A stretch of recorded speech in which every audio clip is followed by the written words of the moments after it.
Woo! Feels good. We live, we live? We live, baby. Feels good. Yeah. 10:30 Eastern time. Go for about an hour? Yeah, we're going to go for about an hour. Tonight we're going to have a real conversation about the black wealth. Do the community care about, do the world care about black wealth? Do the black community care about black wealth? Yeah, let's talk about us, because I feel like this is the real, this conversation is going to be real tonight. If you're in your feelings, if you're emotionally in your feelings, this is not going to be the live for you. Yeah, we're talking real facts. We're talking reality tonight, Mike. Correct. Yeah, and the thing is that, you know, when we ask the question, does the black community care about wealth? How fitting, right, tonight, you know, the third day into Black History Month, right? How fitting. So when we say, does the black community care about wealth, it's a great question, because why? There's two sides to this argument. You either believe that they do, or you believe that they don't. I'm going to stay on the side of that they don't. They don't give a fuck. Here's why. There's too much data, statistics, behaviors, things we're about to go into tonight, right, that say otherwise. And even for the people who do, within our community, they are the minority and not the majority. Which is true. Right? We get that. Which is true. But I'm not challenging just the behaviors. I'm challenging also the mindset and the thought process of our people, unfortunately, right?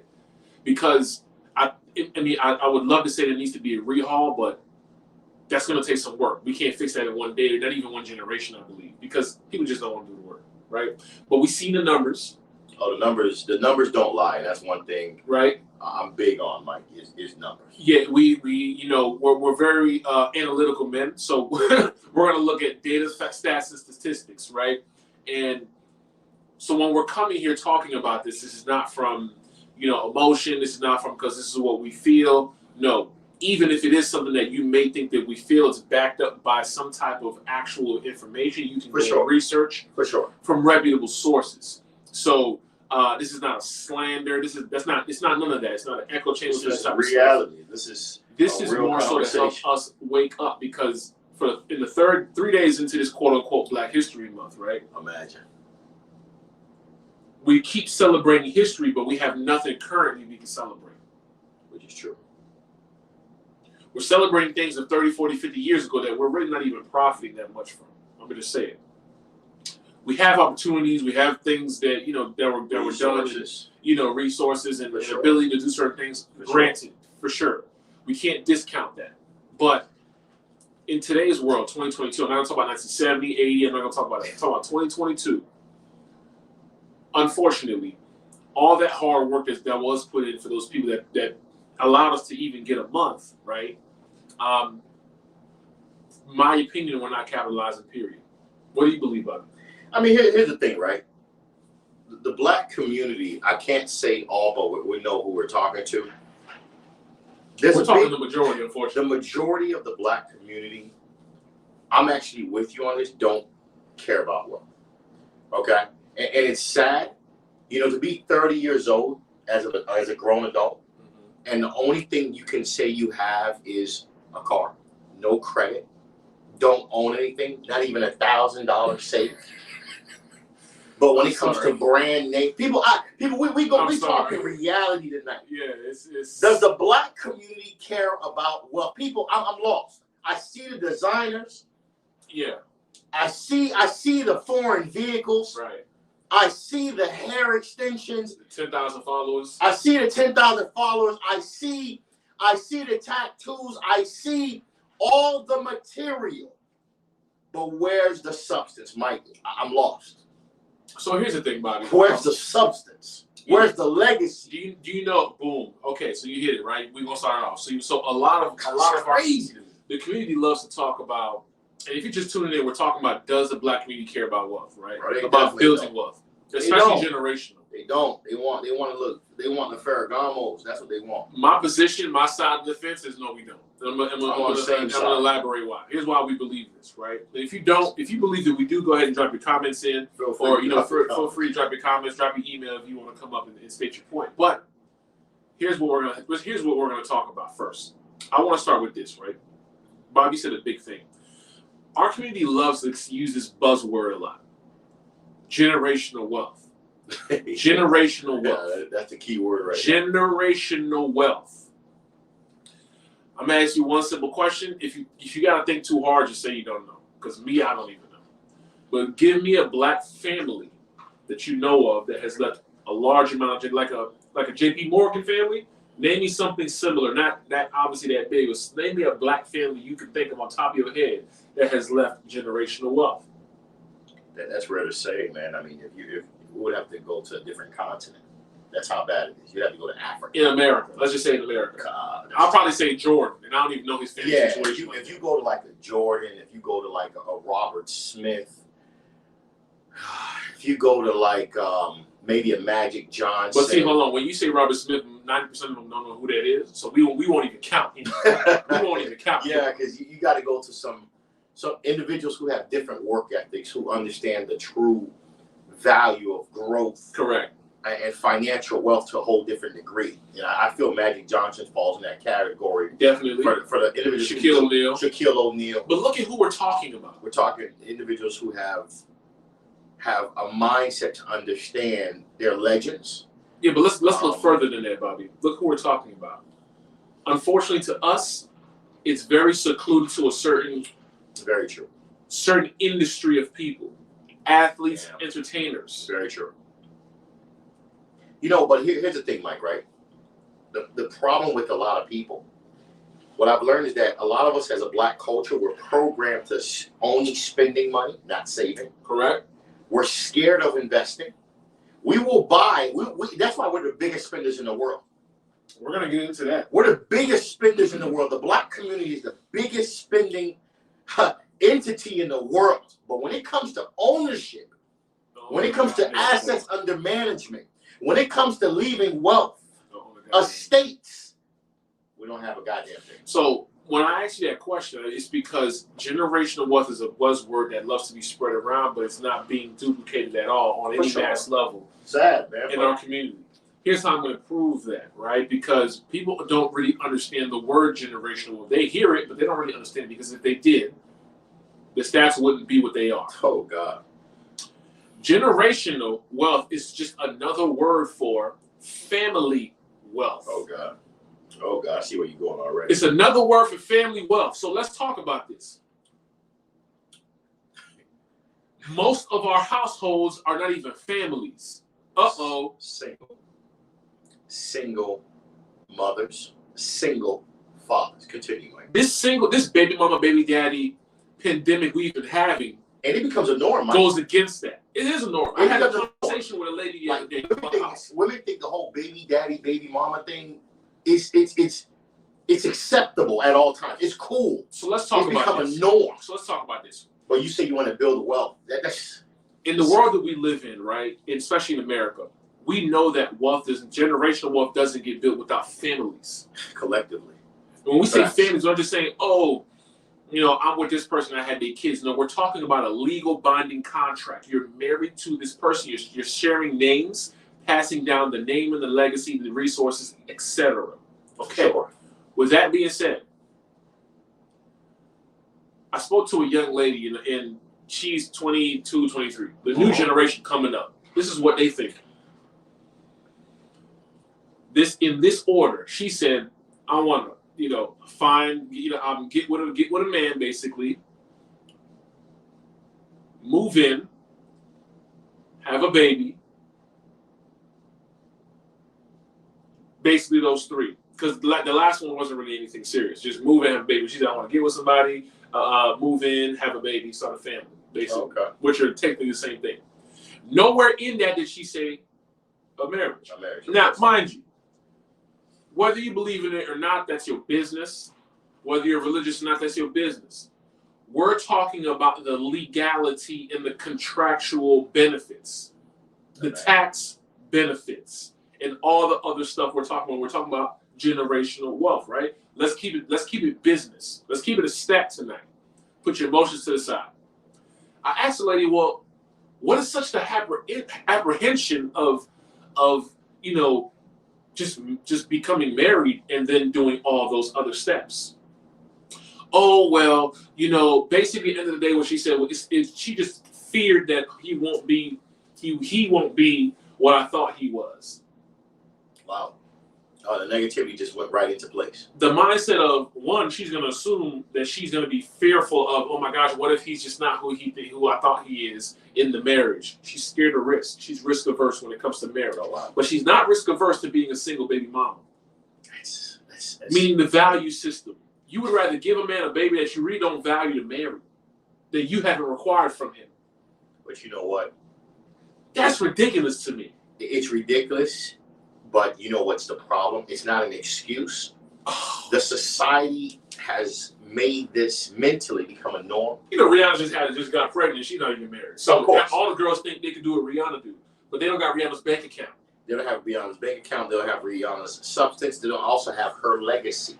And here's her wealth. And let's pay attention to the fact that she has a net worth of probably a B.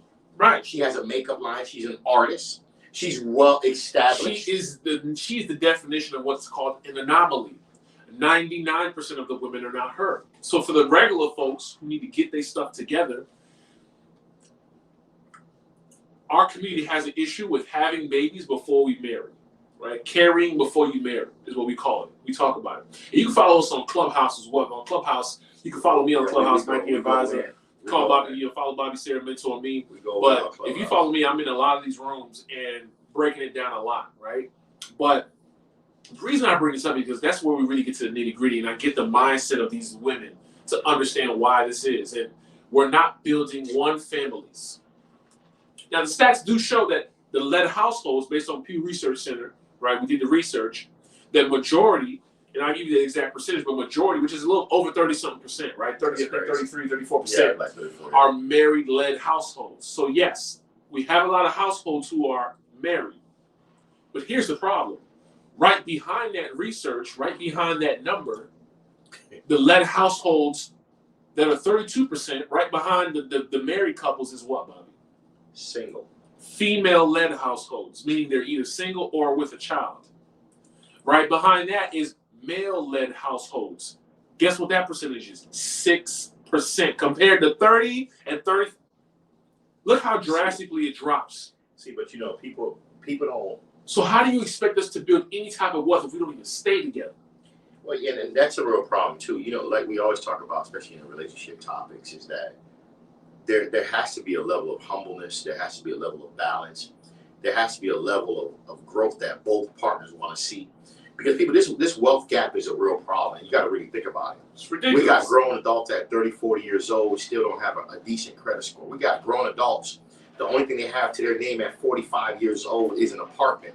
We got grown adults still trying to figure out how to save $2,000. Still begging baby daddies for money. We got grown adults as men still begging baby mamas for somewhere to stay in their living room. This is the problem. There's guys making $21,000 saying, you know, I can't find a good woman. Boss, you don't need to focus on women right now. That's people. That's it. You don't need to focus on women right now. That's a real problem. Let's talk about the misplaced of focus, right? That's another one, Bobby. Oh my God. Because we spoke about families, right? We don't stay together, so we can't build no damn wealth anyway. So let's start there. We don't stay together. That's another problem, right? We don't stay together. We can't have we don't even understand what a family crescent is. We don't understand any of that. Why you gonna set up a trust? Why buy land and put that land in the trust? Why have an estate plan? People, we're not coming from a place of ignorance. We're not. This is just. We're professionals in business. So you have to understand that we see things day to day. We see, you know, sensitive parts of people's lives that most people may not see. We coach, we consult. You know what I'm confused about, Mike? Okay. There's a lot of men, a big percentage of men who make less than $30,000 in their 30s and 40s, saying that there's no good woman in this world. And at the end of the day, decide to have 4, 5, 6 kids. And they complain. But Bobby, it was just a mistake, bro. I was young and dumb. 4 or 5 kids is not a mistake. But you know what the problem? Here's why this domino effect is hard to solve. Here's why it's hard to solve. Stop, Mike. Here's why it's hard to solve. We're in the position to actually pass the baton correctly, but here's how. First, we help change the minds of the younger to let them know, listen, this is okay. Stop being scared of asking a man for the highest commitment before you give him a baby. That's one. Fellas, stop going ahead and just, letting loose in a woman that you don't want to ask her to be your wife. And my thing is too, is it just me, or why can't contraceptives be legal? Where's the birth control? We won't even get into that, right? The 33 something forms.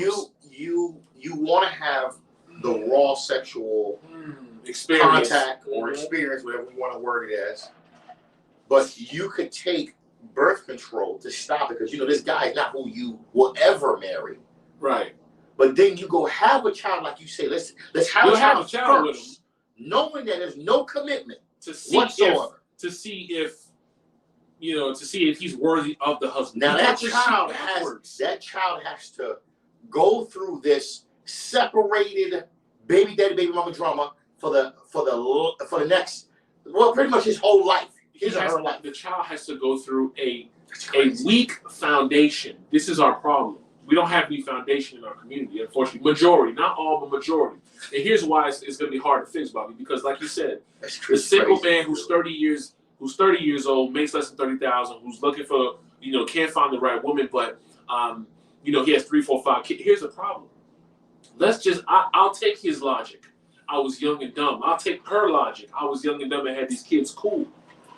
But you know why that situation was even allowed to happen? Because most of the time, you have no guidance as a youngin'. Which is true. Nobody is in the home anyway. Mom is out working 12+ hour shifts. Facts. Dad nowhere to be found, or vice versa. Alex, what's popping, man? What's going on with you? So what's up, guys? So here's the issue. You by yourself all day because they are trying to pay the bills to keep the lights on. You say, you know what? I'm going to do what I want to do and figure this out. So now, because there's no guidance, hence why you're having younger children. But Mike, that's the issue. So this is the benefit of having the household stay together. But you know what? It's funny too, because that's how we stop this BS, this baby mama, baby daddy situation. It's so true. Like people, the baby mama, baby daddy lifestyle. I would think at a certain point, people are going to learn from it. Like, okay, this person went through it, this person. Now, sometimes in certain circumstances, I get it, you're an exception. But here's my problem. Sometimes people see their grandmother went through it. Their mother went through it. They going through it. It's a pathology. That's all it is. At what point, who's gonna be the person to say, let me break this cycle? See, here's the thing. Like, it's crazy to me. Everybody want to be a baby mama, baby daddy. That's it. See, my niece could have went down that same path, right? But she's a great little girl, right?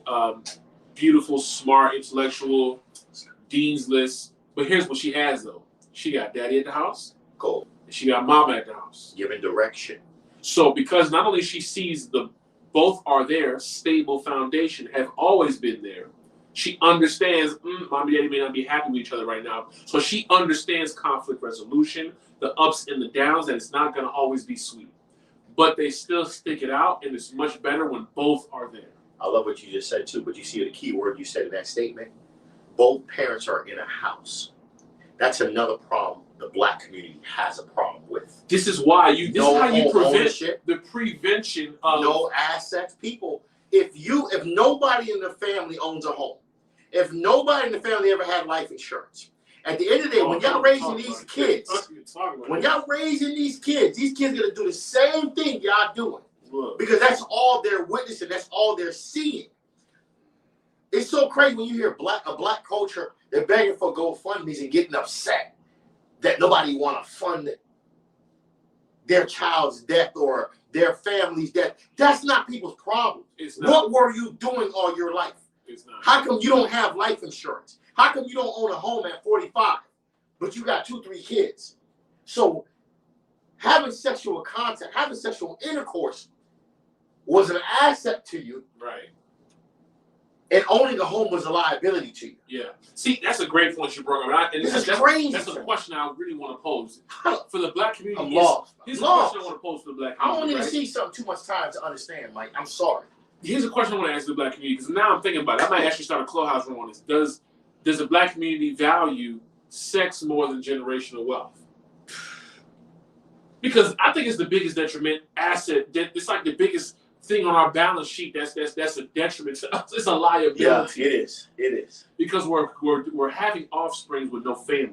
We're not building what's called community. That's the whole goal for tonight when we're talking about this. Because in order to build any generational wealth, you need community. You need more than one person. No wealth in this generation is built in a silos, meaning not by yourself, single person.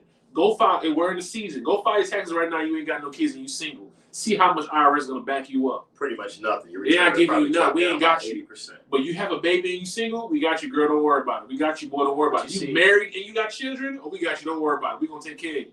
One of the things I realized, Mike, we're not learning.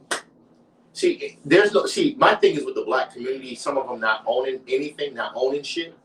There's no excuse anymore. There's YouTube, there's Google, there's resources, there's apps, there's getting mentors, there's getting people to help you and guide you to understand how to properly get your life in order, from money management to investing to estate planning. There should be no excuse why a black person born in the United States that had the opportunity to get education or go get a skill in life is financially struggling and don't have some type of asset in their life.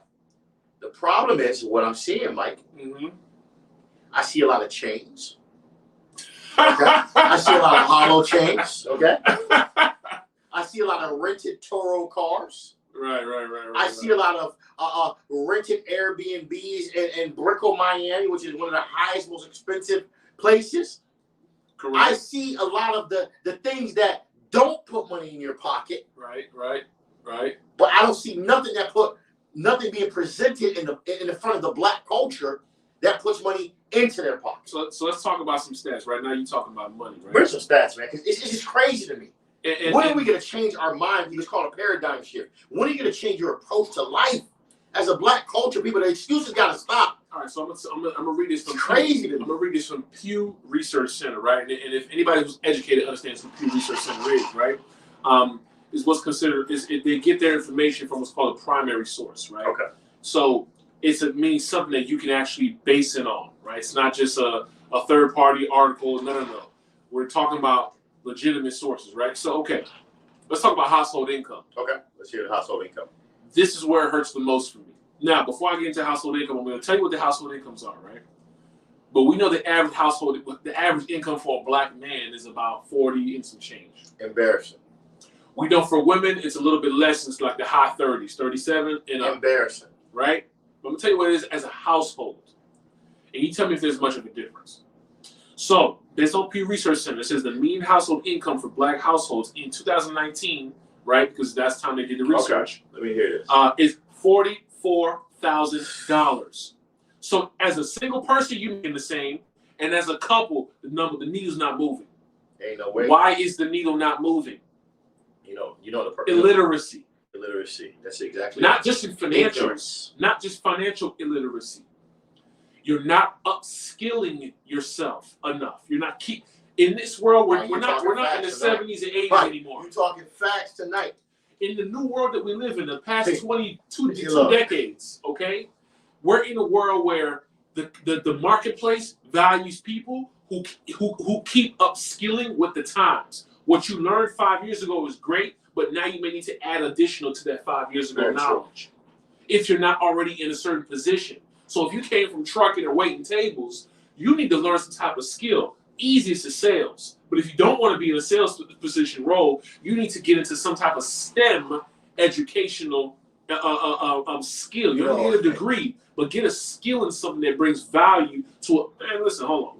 Because I'm going to give you the coaching stuff. I'm not going to give you You're talking facts, but here's the problem with a lot of the black culture.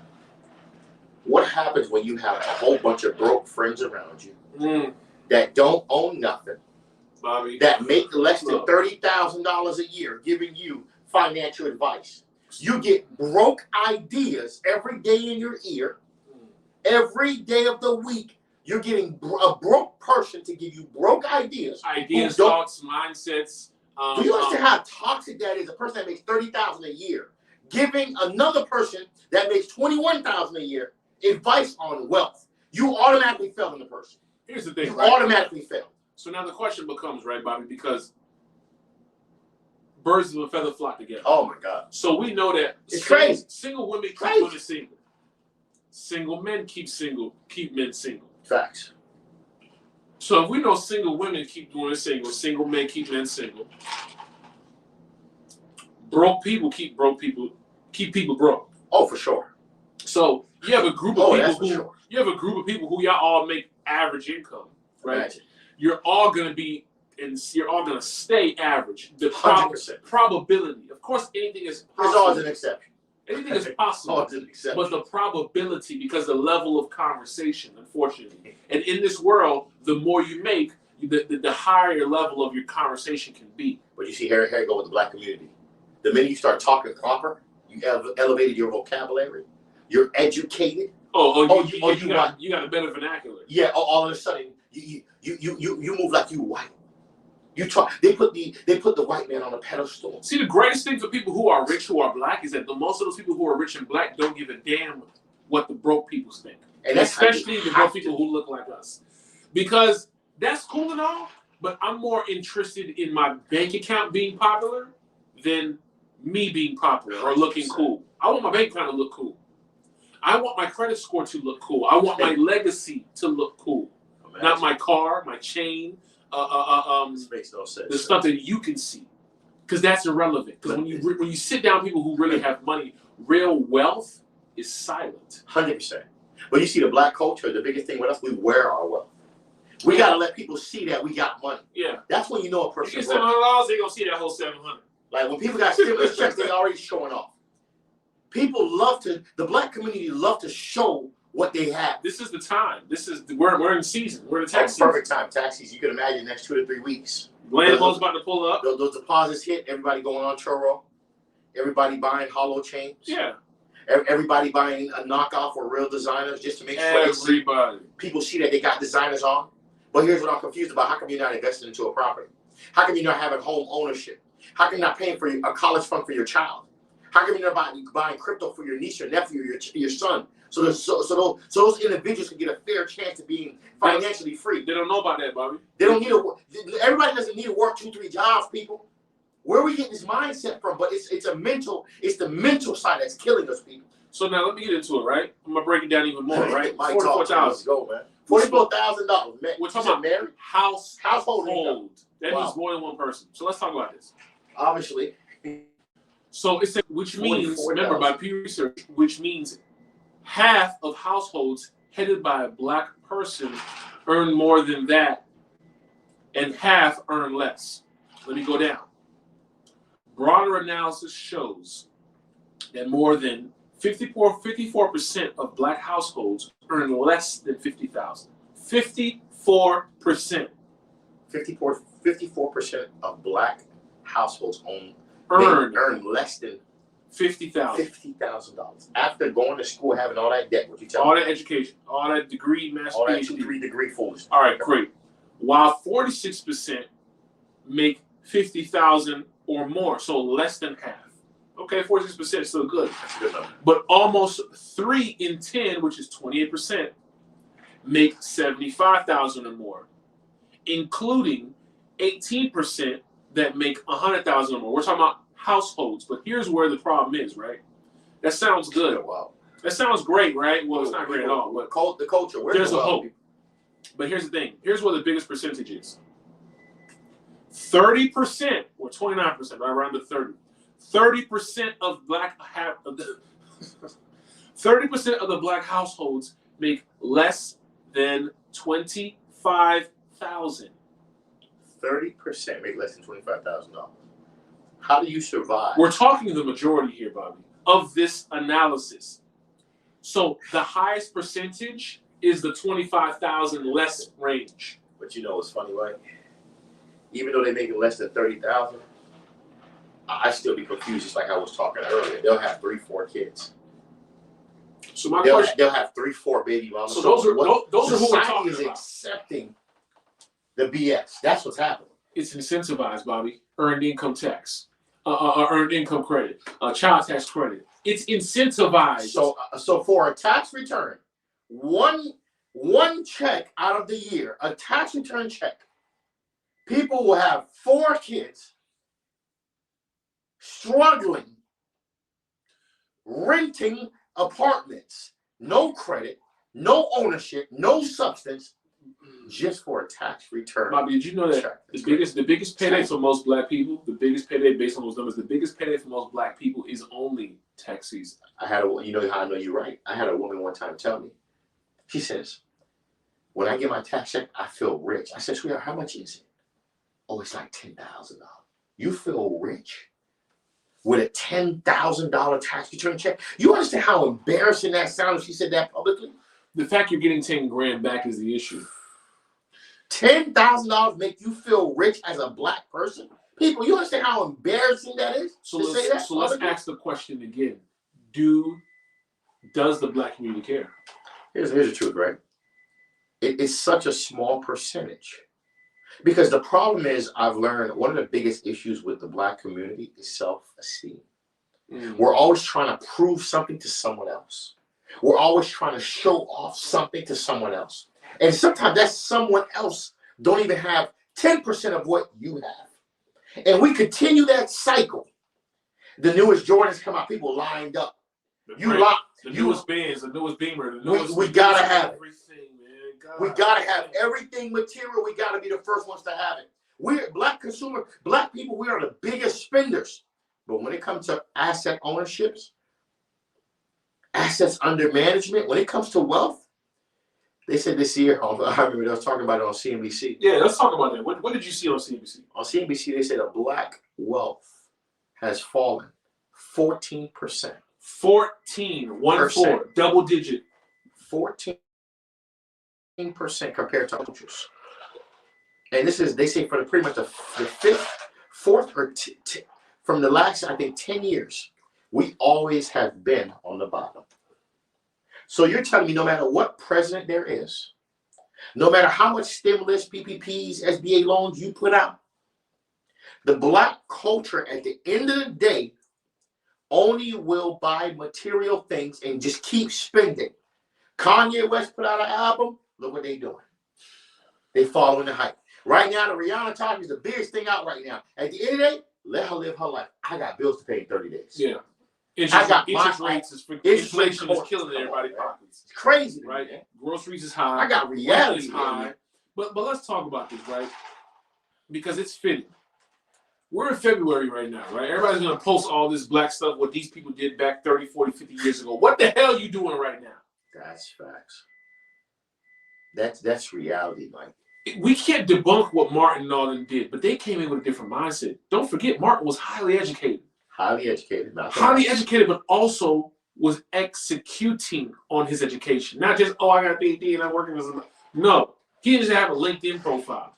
He was executing on his stuff, right? So, and this conversation is not really more so to, bring down or discredit. Listen. This is a wake up call. Facts tonight, people. This is a wake up call to us, right? A PSA or whatever you want to call it, red light warning, whatever it is, because it's time to do better, man.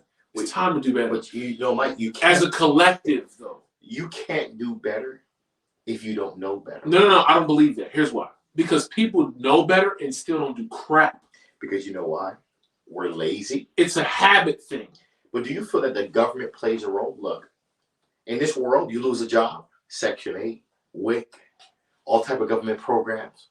Oh, guess what? You're poor. The country will do whatever it takes to make sure they put you back on your feet and keep you in that systematic structure for life. Unemployment. You will be on unemployment for the next 5 years playing the unemployment system.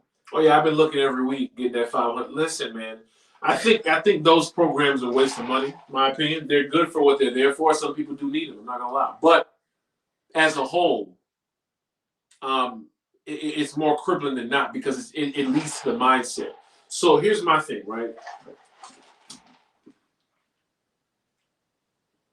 Market is crashing. Oh, God. The stock market. Crypto market. Right? I mean... both markets crashing aggressively in a downward direction. Or Meta, let me not say Facebook. Facebook dropped almost $90. Right? 20% plummet. PayPal, 20% plummet, right? It drags every other technology sector down, right? what does this mean to the Black community? This means that $9 you were going to spend or that $90 you were going to spend based on how many shares you were going to buy, this could be an opportunity to buy some more. No. It's a blowout sale. It's a discount. Now, even if you can't buy a whole bunch, 1 or 2, it's a change of the mindset. You don't got to eat burgers and fries every day. Why don't you, instead of eating the whole burger and fry, let me just get, some chicken and add some salad to the side. They're not going to do that, Mike. They're not going to do that. This is what I mean by mindset shift, right? We're talking about just as an example. Mike, the Black culture not doing that. The same goes, and here's one thing Yo Gotti said, right? Making the money is easy. Saving it is hard. 100%. It's always to keep it. And this is what we're talking about. The 44,000, I'm not even really too worried about. I'm concerned because you should be making more, but I know that after taxes, you ain't even. That's not enough. If you make realistically, come on. And then with your bad habits and your debt and all other crap you got, it's impossible for you to live on that. $40,000 gross, Mike. We're talking about as a family. Do you understand? That's poverty. That is. It's poverty. That's poverty. So when they say that we dropped our net worth to 14, I'm not surprised. But here's the thing, right? We spend time arguing on Clubhouse. We spend time debating stuff on IG, posting, reposting crap. We spend we spend time in toxicity. We're the biggest consumers of toxic stuff. But we're not in rooms figuring out, damn, where's the bag? What jobs are hiring? What are they looking for? Not a bag. Okay, then what do I need to do to get into those jobs? Because everybody, PSA, the way out is not entrepreneurship. Oh God, Mike, let me dive in that. Okay, let me say that one more time. The way out is not entrepreneur. Here's what I mean by that. Oh my God, that is so true. Let me explain this. What I mean by that. Just because it works doesn't mean it's for everyone. This is facts. Just because Advil is good doesn't mean ibuprofen is better. Just because you work doesn't mean you cannot become wealthy as an employee. Just because you have a business, an LLC, and you become you start making your own money, doesn't guarantee you will be successful. We're gonna break down what you just said in a couple pieces, right? Mike is talking about some real gems right now. This whole world has shifted since COVID. Everybody wants to be an entrepreneur. A lot of people don't understand they're not built for it. A lot of people don't understand the sacrifice that it takes to become super successful in entrepreneurship. A lot of people don't understand the dedication and the stamina you got to have to become successful as an entrepreneur. But suck at your job, but you want to lead yourself. I want to ask you talk about that job portion you said for a minute. Why is it that the Black culture love to go get the lowest end of jobs? We don't know how to. We don't know how to get jobs. Let me just be honest with you with that. Here's another thing, right? We love to go get the main 2-3 things, right? A state job. Or government job, I should say. Yeah. Right? 100%. Which that falls into city government, school, all that stuff. State government job. We love to do cosmetology and nails and hair and stuff like that. Intensive labor. And then we go get into what's called the unskilled white collar labor, right? We go into these customer service, data entry. We're the biggest employer in those. It's crazy. But where we're not in high levels of majority. We're not in high levels of these technology, engineering, mathematics, financials. No, we're not. We're not in the high levels of those. It's a rare few. It's a very small. You might just because a few people here we're actually the minority. For sure. Minority. I'm talking about a complete minority. For Financial Planning magazine just put out yesterday. The top 40 under 40, right? We're talking about advisors, right? Wealth management advisors, right? My industry.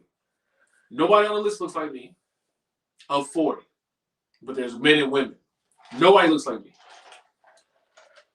But people within my firm, under 40, 33, 34, 37, are in control, meaning assets under management of 1 billion, 200 million, 900 million. There's one guy in my firm who has 5 billion in assets under management, right? What's his culture, if you don't mind me asking? Well, he actually is not black. He looks like he might be. He gave me an Indian vibe, but his name didn't look Indian. But he wasn't that dark Indian, like as in from India. But he's out of Arizona. So, but my point is, he doesn't look like me. Okay. So majority, he was the only one that was even cultured on the list, somewhat. Okay. I know he wasn't, obviously he wasn't a white boy, but everybody else was white woman, white boy, right? Which I'm cool, I'm all for. But my point is, do 1% of 5 billion. Do that math.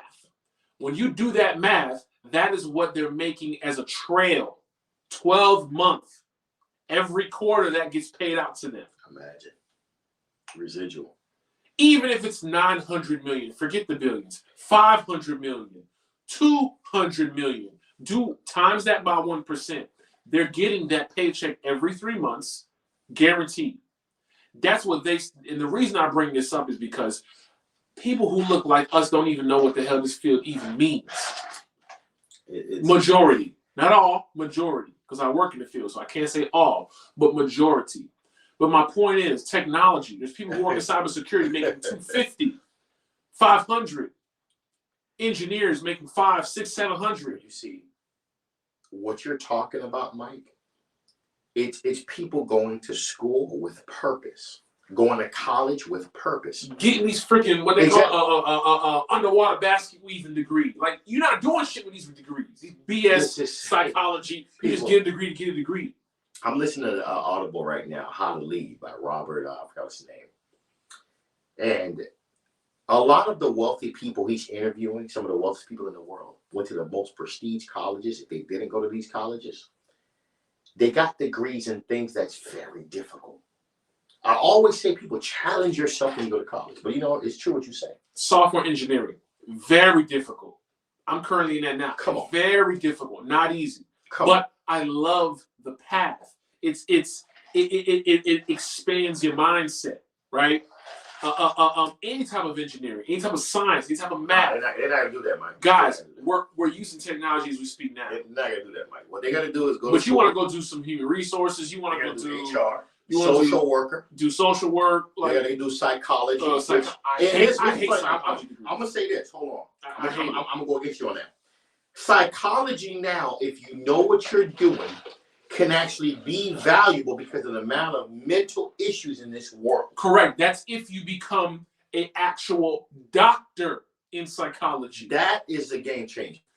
You going to get a bachelor's in psychology ain't doing nothing for you because you still got more work to do. You have to follow through if that's what you're going to do. There's master's and then there's doctorate level because you need to be able to be a clinician to diagnose my mental issue. People ain't going that far because, one, the amount of debt that you got to get for it and the return on investment. That's true. It's very low. You know what I've learned is that we would rather, here's how I always look at life, right?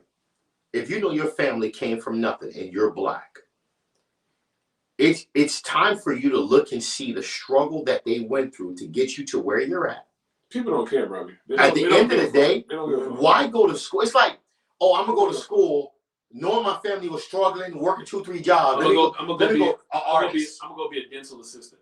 I'm going to be a dental assistant. I'm going to be a paralegal. I'm going to be an artist. My mother was in Picasso. My dad was in Picasso. I need somewhere where I know I'm going to make minimum $100,000, $200,000, $300,000. People, I'm lost. You see the struggle your family went through to raise you. 2-3 jobs, coming from nothing. Going to work every single day, 6 days a week, 7 days a week. You go to school for some bullshit that's going to keep you broke with a whole bunch of debt. And then you complain, oh, the white man this, the white man. Man, that's why I don't want to hear them white statements no more. I'm so tired. Here's a great point. I'm so tired of them statements. This is why parents are crazy. Two household parents are important. Here's why. Nigerians come over here and blow us out the water. Why? Because there's only 3 things that they can be. Every Nigerian household knows this. They only can be a doctor, an engineer, or a lawyer. That's it. Facts. That's it. What about people? What about There's people an engineer. He didn't go to school. He didn't get a graduate degree. He didn't even get a bachelor's. Patrick in the building. This man's an engineer at Netflix making $500,000. no degree, but he's from the other side. His parents he didn't have both. He's even different. He only had one. But he knew his culture supports three things: law, engineering, medicine. That's it. And what we doing? What the black culture here doing? What's his name on IG? The lawyer dude, Caesar, right? Yeah, correct. Nigerian. Mm. His brother, he's a lawyer. He's on practice now, down here in South Florida. His brother, medicine at Harvard. But you see, when you have two parents though, his mom mom is a lawyer as well. I see that. See, the problem is one of the biggest things I see with the black community. We always want to go to school and get out of school quick. We always want to go for some easy shit that's going to keep us broke. Dental assistant. When we go to college, we don't think about the fact that our parents are struggling. They came from nothing. They probably struggling right now just to have us in school.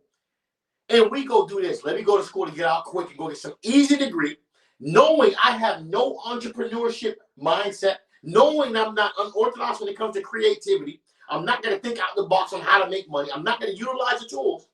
Go get a degree that put me in debt and not become nothing. If they complain, I hope that a president can solve all my problems. It's a revolving cycle.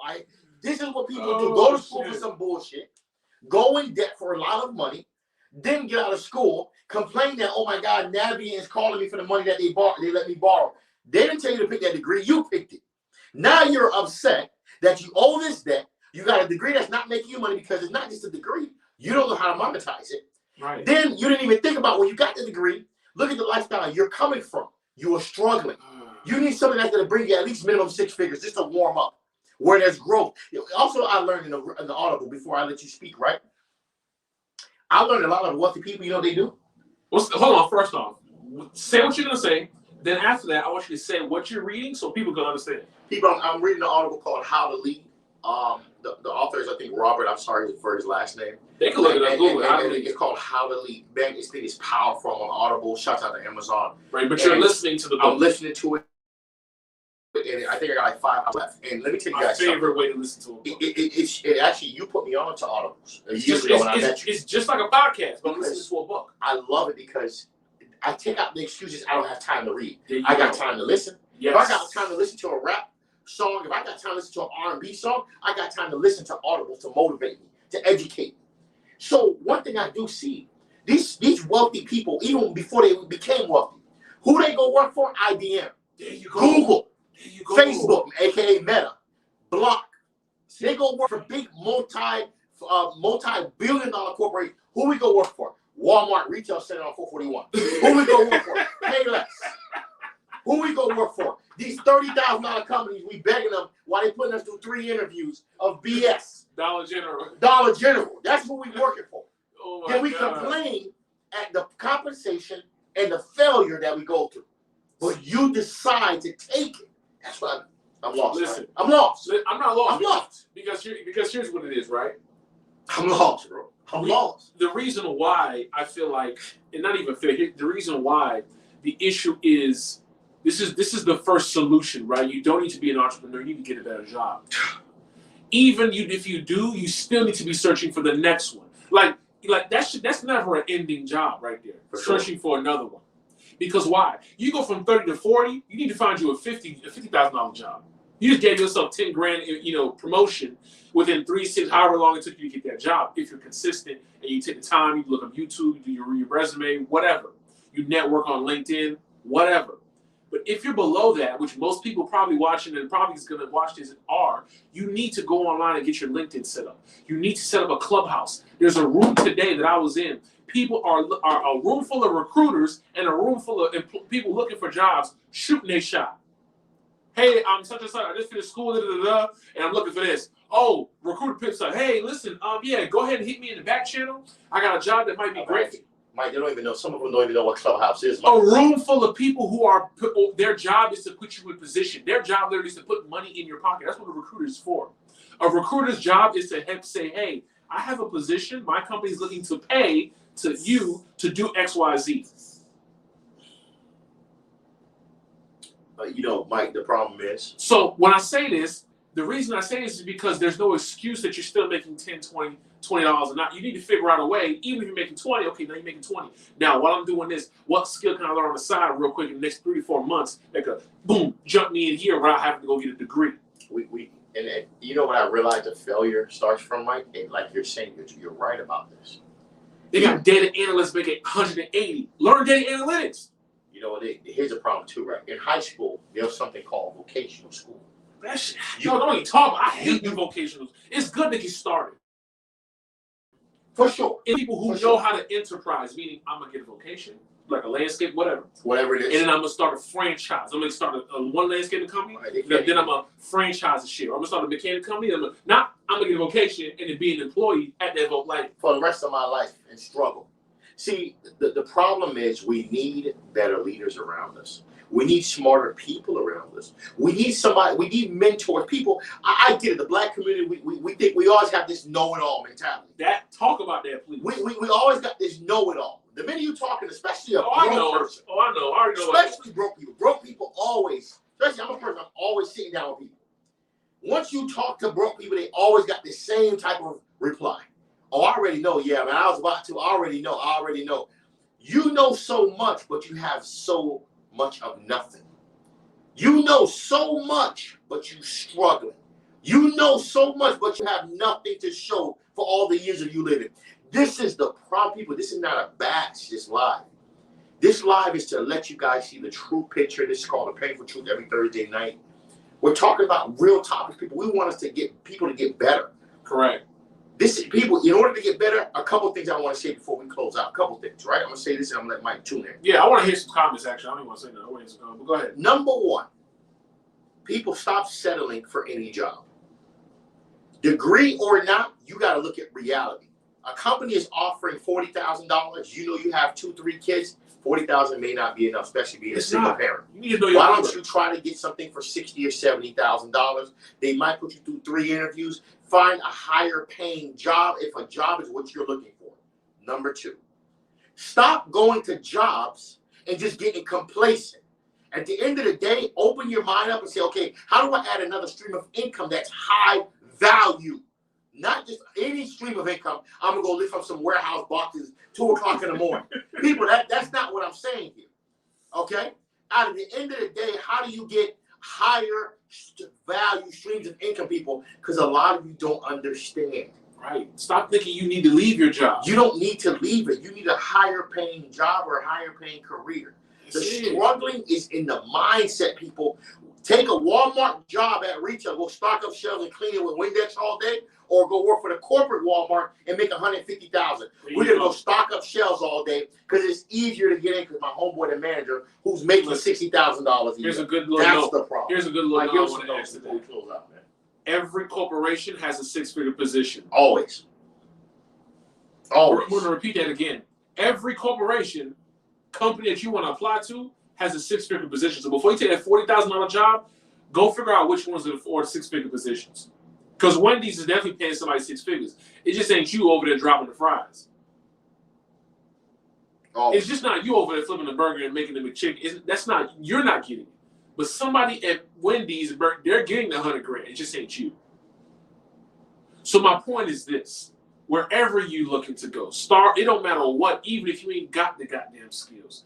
Learn how to sell yourself in the marketplace. That's the first thing we can do as people. We don't need to go out and be entrepreneurs. Everybody can't do Turo. Everybody can't do Airbnb. Everybody can't be a credit specialist. Stop the fuckery. The credit specialist, everybody named Mama is a guru. Here's why I'm saying this, guys. Because everybody's not even good employees. You can't expect to be a great business owner. You don't have the basic skills. Stop it. You have much more likelihood of getting yourself more money in a short amount of time, just getting a better job. That's it, a higher paying job. That's it. If that's what you want. While you're there, figure out the other. Unfortunately, it's not going to be easy. It is hard, but that's why you need to get a LinkedIn. If you ain't making a certain amount, you should have a LinkedIn that should be focusing on nothing but recruiters. Mike. You give them too much gems. Mike, these people on TikTok, Mike. They on TikTok watching videos all day. When you ask them, do you have a LinkedIn? I don't know what that is. I'm going to leave this to embarrassing. I'm going to leave this to the coaching. I'm going to leave this to the coaching. It's crazy to me, man. the coaching clients, they're going to get this information, right? Because we give people strategies on how to get out of a messed up situation. Teaching people how I went from 24-hour fitness to wealth management, right? There's a difference. There's a big difference in mindset, approach, compensation, everything, opportunities, everything. So this is what we want to talk about today. So we glad that y'all tuned in with us. You know what I'm saying? The 2-3 people that was here tonight, right? Yeah. But if it was something toxic, you know, we would have been a whole bunch more people. But does the Black community care about building wealth? Ask yourself this. Ask you and your family this. Sit down and really think about, and just go look at your bank account. Then go past your bank account. That's all you gotta look. Go look at your credit report. Then once you go to there, be like, damn, okay. If something happens for the next 6 months, do I have 6 months expenses? Do I have go and look at the stats of what your race is currently making. Are you in that median? What are you doing to get hired? What have you researched? What have you currently learned? What have you learned since you left high school? Since you left college? What skill? You know, the problem is, it goes back to the Black community always know it all. We always know what we doing. And a lot of us don't have shit, don't want shit, don't own shit. At the end of the day, when you ask what you own, what assets, what passive income do you have? Nothing. You got $1 million life insurance policy, 2 million, 3 million, 500. No, I got 80,000. I got 30,000. When are we gonna grow up, people? Step your game up, people. Yeah, I'm tired. And this is not to be rude. This is called the painful truth for a reason. We want the culture. We want people to get better. People, it's time you change your mindset. Stop lying to yourself, and it's just the reality. That's why I put the post today. People got 9 different occupations, still broke. You got 9 low-paying occupations. That's why you broke. None of them are high-paying. Right. And you wonder why you're struggling in a world of abundance. You're in the United States of America where you have a Social Security card, you speak English, and you're struggling. You let a person come from a different country, speak Spanish, speak Creole, and come out here and just outdo you. Speak get the bag African, whatever they call it, whatever they speak. Get a bag on you. Starting LaGrange, starting Puerto Tropicale. Come on, don't even. Oh my God, Peruvians, start Peruvian restaurants, start chains. Like it's just not it's not rocket coming science. out here leveraging. You see the LeBron's Peruvian, my boy.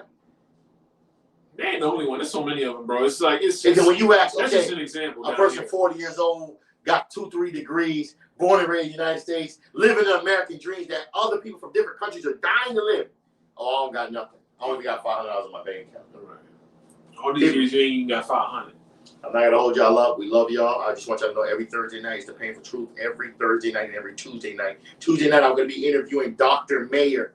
He's the owner of a chiropractic facility. This brother here is super successful.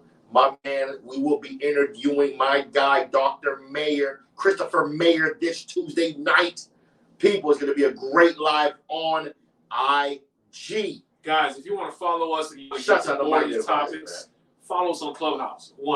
Right? I'm very active on Clubhouse. Bobby's on the Clubhouse as well. Shout out to Mike on Clubhouse. I do a lot of rooms on there, so go ahead and follow me. You'll get links. You get notified when I'm in certain rooms. You can come and talk about some of these debates. Some of the titles are toxic, right? For sure. But the truth is the truth. The truth is the truth, but I go in there with an agenda to give a fresh perspective. Facts. So we can really understand what the real root of the issue is. I like intellectual conversations, not ignorant ones. Then you can follow us on Instagram, Facebook, and anywhere you can find social media. Like I said, if you don't have a LinkedIn, get you a LinkedIn so you can get plugged in, because your network is your net worth. People at your boy Bobby from Mentourme.com alongside Mike the Advisor. Appreciate y'all. People every Thursday night, and of course this Tuesday night got Christopher Mayer, Dr. Mayer in the building. Owns his own chiropractic facility. The brother's doing amazing. Yes, sir. Created a whole generational wealth as I'm always talking about. You're going to meet a brother who started from the bottom. You tell his journey of how he got to where he's at compared to where he's from. Mm-hmm. This brother is very successful. We're not talking $30,000 a year type success. We're talking true wealth. Shouts out to Christopher Mayer. We will be, of course, talking to the doctor himself this Tuesday night. Mentourme.com alongside Mike the Advisor. Appreciate y'all. Peace. Next Thursday. Look out for that next topic. We're coming with next week. Oh, we got to go ahead, man.